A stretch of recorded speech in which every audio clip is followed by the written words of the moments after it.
Hi guys, welcome back to another video. Today I will be showing you a time lapse of a painting that I did on Medibang Paint. This is of Gandalf the Grey, Sir Ian McKellen in The Lord of the Rings, The Fellowship of the Ring, just a screenshot that I found online. And I'll kind of walk you through my process and how I did everything. So you'll notice at the beginning I did have the screenshot and I made another layer on top of it. I like to use some sort of like saturated blue color so that it stands out. And I just sort of marked off like the darkest points and like the edges of things so I knew where things were. And just now you saw I brought it up again. I was basically just checking everything was where it's supposed to be. I was kind of confused about like the thickness of the eyebrows and how like what the distance was between the bottom of his eyebrows and his eyelids, so I kind of just brought it up again. And then I think that's the last time you'll see the reference image. The rest was just, I had a window on Medibang Paint. You can have a reference window, and I just had that floating around, and I was looking at it the whole time. And yeah, we started off with the hat because it seemed the easiest, and then I quickly realized it was not the easiest. So I went in with sort of like the darkest shades of skin, and you'll notice when I paint digitally, I hop around a lot. Like I very rarely do like one base color for everywhere, because especially with people, with animals it's a little bit different. Like if they're if they're covered with fur or scales or feathers, you don't like see different tones of skin and like blood showing through, or like sunspots or blood vessels, whatever the heck. So it's a lot easier to just go in with one base color and then put something darker or lighter, something more saturated or desaturated on top of that and work from that. With people, I suppose this would be the same with something like a hairless cat as well, though I've never painted a hairless cat. Maybe I should. But with people, I just jump around a lot because I want a variety of color. And for me, of course this is not how everyone works or how everyone should work, but for me, if I lay down like one base color of skin tone, I feel like it's just too plasticky looking, and I don't add enough variation in like tone and value, and it just looks too flat and not real.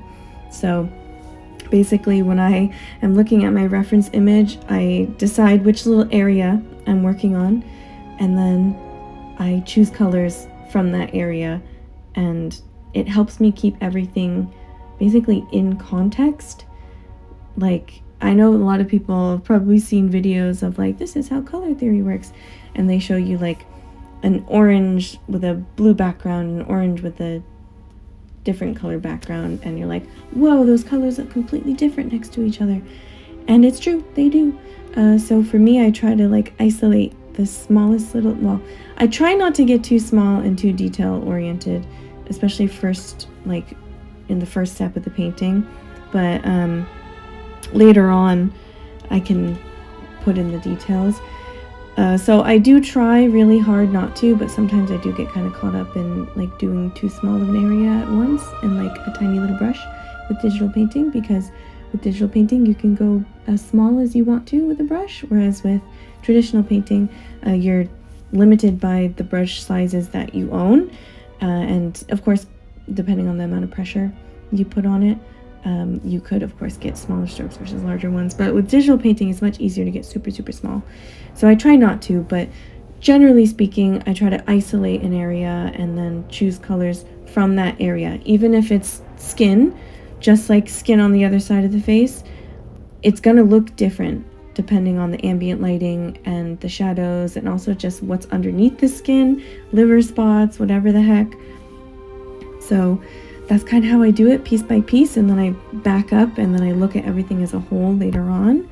So hopefully it doesn't look super discombobulated and you don't get confused as to like where I'm painting at any given moment, because when I was watching this back, sometimes I was like looking for where my brush strokes were. Sometimes it was because it was such subtle detail. Sometimes it was because I was on one side of the painting in 1 second, and the next second I was like, okay, I don't want to do this part anymore, and I just went to the other side of the painting. I tend to do that a lot. I feel like it helps me not get lost in the sauce, like get too like stuck into one area and it ends up not looking cohesive, and I get bored and then frustrated, and then I switch areas. So I apologize if you get lost. There's no option, I think, in Medibang Paint. I can't talk today. Medibang Paint to like see the cursor or like the brush. So you can really just see the strokes that I'm painting. So I apologize if it's not easy to see when we get to the small bits. But yeah, so far so good. Working on the beard at the moment. What I really like about painting hair is trying to get like the form of not just individual strands, but like hair bunches together, right? Like it makes its own individual shapes. And then later on we add, you know, individual strands or whatnot, things that are more easily visible. So I was basically just trying to create form with different values, especially because his hair is gray. So I didn't have to think too much about what color it was. It was just a pretty blue-gray for the most part. What I did go in with, like, for a little bit at the beginning of painting the hair, and then towards the, like, final stages as well, the parts of the hair that are, like, closest to his skin, that was tricky for me. The transition's always tricky for me whenever I draw or paint like hair, and especially facial hair, because it's just like how do you make it not look so stark? So I kind of went in with a warmer tone and sort of blended the skin color and the hair color sort of together towards the edges, because that's kind of what it is what it looks like on a real person. Like you can kind of see towards the edges more of their skin showing through the hair. And also, if we're thinking about, you know, he's in bright sunlight, some of the color of his skin's probably going to reflect at least a little bit onto his hair. So that's what we did. If you see any like reddish bits of gray along the edges, that's why. And then I got into the hat, which again I thought was easy at the beginning. Quickly realized it wasn't going to be easy. I don't want it to look like plastic, but I also don't want it to look like a mess.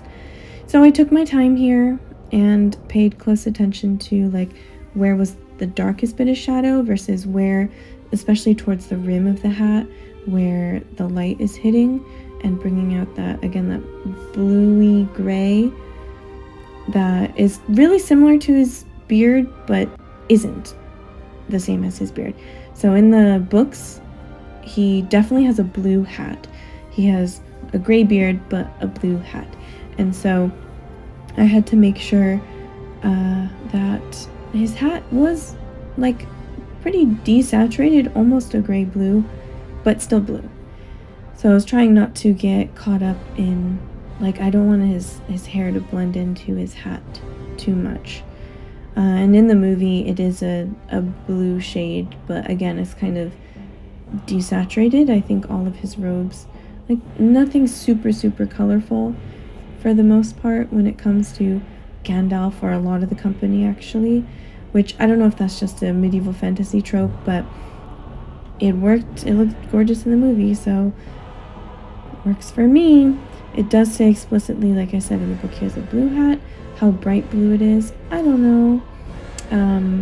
Is it as blue as Tom Bombadil's? Tom Bombadil should have like really bright colors, I feel like. But I think because Gandalf is older and he travels a lot, like he's a wanderer, I think that was an intentional choice by the costuming department to make his colors more desaturated. And I think it looks pretty good and I enjoy painting it. So that's what we got. I think the top left of his hat, where it's like really just full of light, trying to find the edge of that was really hard. So I hope it makes sense, especially because in the background, once I start doing the background, the like sky is white. It is bright white. And then you just sort of see a little bit of greenery towards the bottom. So I kind of got a little bit lost there, but I hope it makes sense in the end. I think it makes sense. And then I had to pay attention to like the little bits of hair. Again, I don't want my brush to be too small and to get into the fine details too much, but I had to do the wispies of hair. So I worked on that, kind of went in between that bit of hair on the left side and the hat, and then I started bringing out the darker values in the hat, making sure that I had a lot of contrast, because in the reference image there wasn't quite as much contrast, which I think is one of the most difficult things about especially painting digitally from a photo, is that you lose a lot of contrast. And I found that with my Gimli portrait that I did last year, I think it was last year, I think he looked a little flat, honestly. So as I was blending things out, it got like flatter and flatter. So I do go in later on. I stopped the time lapse and then I forgot to turn it back on. So there is a part where you might get a little jump scared with some more shading because I made a multiply layer on top and just wanted to add more depth to sort of everything that I lost depth in when I started blending colors out, which the more I use Medibang Paint, maybe the easier it will be. I'll find better brushes that work for me and my style of painting, but it's just hard, man, blending things out. I like how the watercolor brush works in Fire Alpaca, and I'm trying to replicate that in Medibang Paint with my own custom brush, but it's really hard to make it work out. So I ended up doing an additional layer on top and then sort of smudging that out, because I just kept trying to work on the original layer, which is all one layer, by the way, and I just kept losing everything. Like everything just kept disappearing every time I blended something out. So if you see me going back and forth in sort of his temple area with, oh, it gets a little lighter, it gets a little darker, that's why. And every time I got frustrated with that, I moved on to another part. And yeah, we got there in the end. I tried not to work this too much because it's just supposed to be a study. So the more I look at it, the more I see what I wish I had changed or what I'd like to go change. But I had to tell myself, just stop, because it's not that big of a deal. It's not even like this is a copyrighted character. I can't even like sell merchandise of this. So just like, you got what you wanted out of it. Portrait practice so you don't forget how to paint people. And yeah, that's what we got.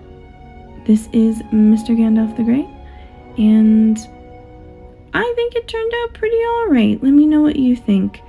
Thank you so much for watching. If you liked this video, give it a like, and go ahead and subscribe if you want to see more things like this, and I'll see you guys next time. Bye!